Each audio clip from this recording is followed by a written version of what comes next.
శ్రీ గురుభ్యో నమ. శ్రీమాత్రే నమ.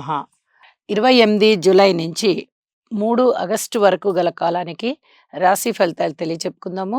ముందుగా గ్రహస్థితులు: మేషంలో చంద్రుడు, వృషభంలో కుజ గురులు, కర్కాటకంలో రవి శుక్రులు, సింహంలో బుధుడు, కన్యలో కేతువు, అలాగే కుంభంలో శనిగారు, ఇక మీనరాశిలో రాహువు. వారాంతానికి వచ్చేటప్పటికి గ్రహస్థితులలో వచ్చిన మార్పు: చంద్రగ్రహము కర్కాటక రాశిలోకి వచ్చి ఉన్నది, అలాగే శుక్రగ్రహము సింహరాశిలోకి వచ్చి ఉన్నది. ఈ రెండు మార్పులు జరిగి ఉన్నాయి. అయితే గ్రహ సమ్మేళనాల యొక్క ముఖ్యాంశాలు ఏమిటి అంటే, కుజ గురులు గురుమంగళ యోగాన్ని తెలియచెప్తూ ఉన్నాయి. అయితే ఇది కూడా ఒక మంచి యోగమేను. జన్మజాతకంలో ఈ యోగం ఉన్నవారికి వ్యాపార అభివృద్ధి చాలా బాగా జరుగుతుంది. అలాగే రియల్ ఎస్టేట్ కానీ, ఇతరత్ర వాహనాలకు సంబంధించిన కొనుగోళ్ళు అమ్మకాలు కానీ, ఇలాంటివన్నీ కూడా చాలా బాగా జరుగుతాయి. అలాగే రవి శుక్రుల కలయిక శుక్రమూఢమిని తెలియజేస్తూ ఉంటుంది. ఇప్పుడు వారాంతంలోకి వెళ్ళేటప్పటికీ ఈ కలయిక విడిపోయింది. శుక్రాచార్యుల వారు వచ్చేసి సింహరాశిలోకి వెళ్ళిపోయారు. అయితే అడ్మినిస్ట్రేషన్ కెపాసిటీ చాలా బాగుంటుంది అని చెప్పి తెలియచెప్పచ్చు. అలాగే మానసిక వికాసం చక్కటి లబ్ధితో కూడి ఉంటుంది. అంటే ఒకళ్ళని అర్థం చేసుకోవడం ద్వారా బహుమతులు పొందడము అలాంటివి ఉండడానికి అవకాశం ఉంటుందన్నమాట. అలాగే వారాంతంలోకి వెళ్ళేటప్పటికీ రవి చంద్రుల కలయిక, ఇది అమావాస్య రోజుల్ని తలపిస్తుంది. రవిచంద్రుల కలయిక అయితే 2.5 రోజు ఉంటారు కాబట్టి, ఇటు త్రయోదశి చతుర్దశి అమావాస్య, లేదా చతుర్దశి అమావాస్య పాడ్యమి, ఇలా కలవడానికి అవకాశం ఉంది. చంద్రుడు రవితో మనిషి యొక్క విల్ పవర్ కాస్త తగ్గుతుంది. అంటే ఆ రోజున తెలియని దిగులు, తెలియని బెంగ, ఇలాంటివి ఉన్నట్టుగా అనిపిస్తూ ఉంటాయి. అవి ఆ స్థానము సరిగా లేని వాళ్ళకి అనిపిస్తాయి. ఆ స్థానం బాగున్న వాళ్ళకి చాలా అద్భుతమైన ఫలితాలు ఉంటాయి. మంచి కమాండింగ్ నేచర్ ఉంటుంది. పైగా చంద్రుడు స్వస్థానంలోకి వచ్చున్నారు కదా, కాబట్టి ఇంకా చాలా మనస్సు బలోపేతమైనట్టుగా ఉంటుందన్నమాట. కాబట్టి ఈ కలయిక మంచిది అని చెప్పి, చాలా మంచిది అని చెప్పి తెలియచెప్తాము. ఇక బుధ శుక్రుల కలయిక సున్నితమైన ప్రవర్తనతో కూడినటువంటి ఆలోచనలు, చక్కటి ఆలోచనలు, అతి సున్నితమైన ప్రవర్తన, 10 మందిని ఆకర్షించడము, 10 మంది దృష్టిలో పడడము, చాలా గొప్పగా పడతారు. 10 మంది దృష్టిలో పడడం అంటే ఏదో అనామకంగా ఉండిపోవడం అలా కాదు. చాలా ఇతను ఏంటి ఇన్నాళ్ళ నుంచి మనము ఏదో అనుకున్నామే, ఇంత డిసిప్లిన్ ఉందా వీరిలో అని ఆ విధంగా అనుకుంటారనమాట. కాబట్టి చక్కటి యశస్సు, కీర్తి ఇవన్నీ ఉండడానికి అవకాశం ఉంది అని చెప్పి తెలియజేస్తూ, ఇక రాసుల్లోకి వెళ్దాము. మీనరాశి. మీనరాశి వారికి ఈ వారం రోజుల కాలము గ్రహస్థితుల్ని పరిశీలించగా, తృతీయ స్థానంలో కుజుడు బాగున్నారు, పంచమ స్థానంలో శుక్రుడు బాగున్నారు, అలాగే షష్ఠ స్థానంలో బుధుడు బాగున్నారు. మరి 3 గ్రహాల అనుకూలత బాగుంది అంటే అది బాగున్నట్టే లెక్క. ఉత్తమమైన ఫలితాలనేది చెప్పచ్చు. కానీ గురువుగారి ఫలితం లేదు.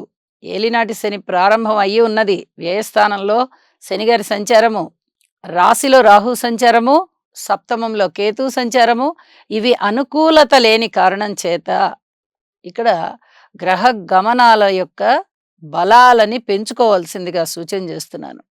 ఏ ఆలోచనలైనా మీరు నిర్ణయం చెయ్యకండి. మీ పెద్దలో, మీ స్నేహితులో, మీ గురువులో వాళ్ళతో సంప్రదించి అప్పుడు ఏదైనా తుది నిర్ణయం తీసుకోండి. అలాగే భార్యాభర్తల మధ్య అనుకూలత తగ్గే విధంగా ఉంది. ఓర్పు కలిగి ఉండండి. కొత్త వ్యాపారాలు ఏవి మొదలు పెట్టవద్దు. ఏ వ్యసనాలకి కూడా బానిసలు అవ్వకండి. ఇక్కడ వ్యసనాల బారిన పడేది కనిపిస్తోంది. అలాగే స్థానచలనం కనిపిస్తూ ఉంది. కుటుంబంలో ఐకమత్యం తక్కువగా కనిపిస్తోంది. ఆదాయ మార్గాలు తక్కువగా కనిపిస్తున్నాయి.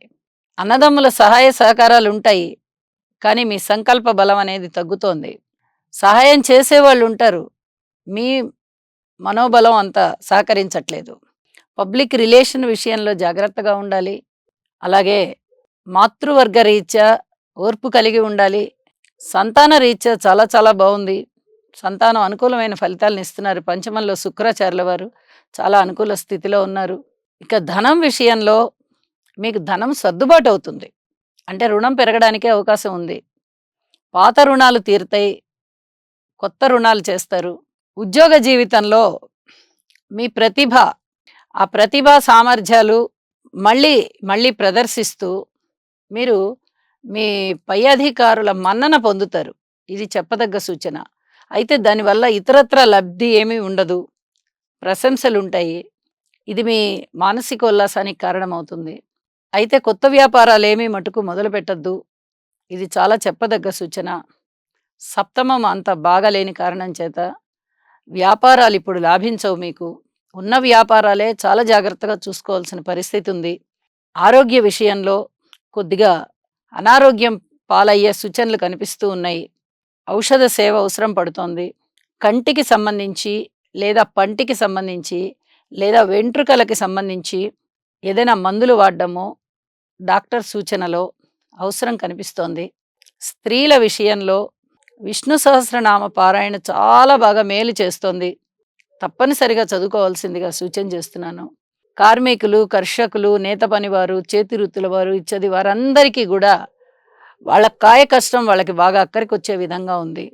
స్నేహితులు గాని, బంధువర్గం గాని మీరు ఓర్పు కలిగి ఉండడం వల్ల మరింత చేరువవుతారు అని చెప్పి తెలియజేస్తూ, వారాంతంలో మారిన గ్రహస్థితుల వల్ల ఏమైనా ఉపయోగాలున్నాయా అంటే అంతగా ఉపయోగాలేవి కనబడడం లేదు.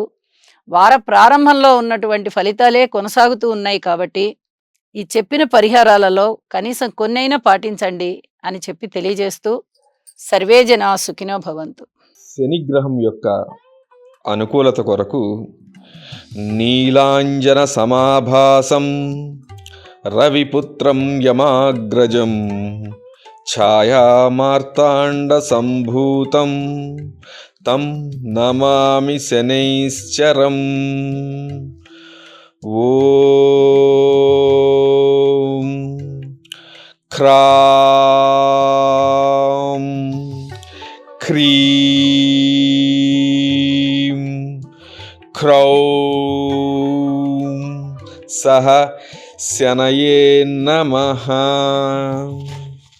శనిగ్రహం యొక్క అనుకూలత కొరకు నీలాంజన సమాభాసం రవిపుత్రం యమాగ్రజం ఛాయామార్తాండ సంభూతం తం నమామి శనైశ్చరం.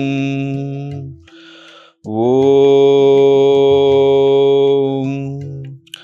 క్రాం క్రీం క్రౌం సహ శనయే నమః.